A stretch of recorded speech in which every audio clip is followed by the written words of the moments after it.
Morning, Mayor. Or is it? No, it's afternoon. Yeah, good afternoon. Good afternoon.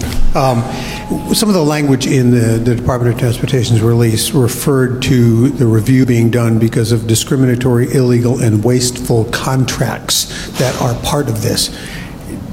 What does that say about the contractors who have been hired as part of this as efforts to expand access to the work? Yeah, well, what he is saying to these contractors is that he doesn't value the work that our diverse contractors are providing. Look, there's no secret here that I've worked hard to make sure that we have a diverse pool of contractors and that we ensure that the communities that we are investing in, that those communities get to play a part in the development of those communities. It's only fair. And his animus towards working people, more specifically black and brown people, that's been on display for some time.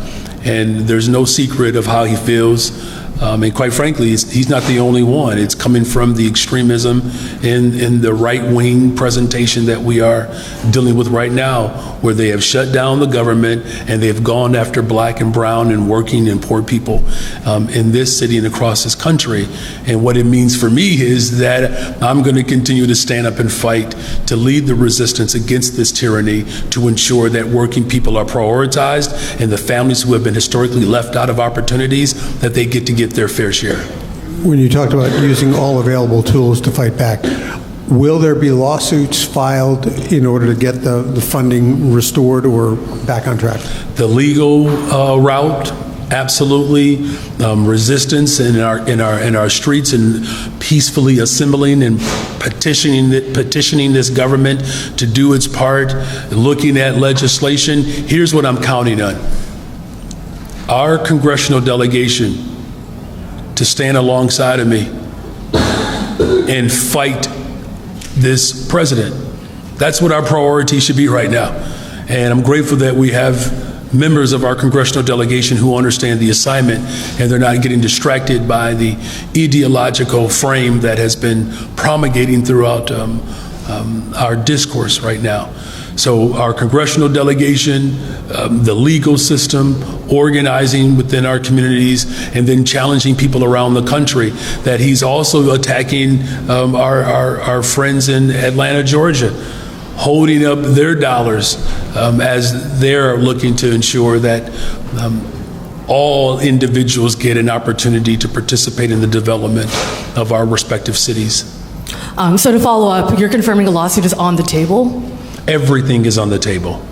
Okay, and will red light extension construction continue on time this year, or does it need to be paused until this funding is unfrozen or secured elsewhere? Well, look, the first thing that we have to do is to make sure that we're using every single tool. I believe that this is not just an egregious act. I mean, he is working outside of the parameters of what our ordinances and our state law provides for minority and women-owned participation. There's no secret that he has a great deal of animus towards individuals, particularly black and brown and women, and just poor people and marginalized people in general. But this certainly means that we're going to do everything in our power to ensure that construction continues. The South Side has fought for this for 50 years, and we have finally delivered it. And after 50 years of struggle to make sure that the South Side is prioritized, this president is going to try to disrupt that, not under my watch. So just to confirm, no immediate plans to pause the bulldozers? We're going to continue to move forward.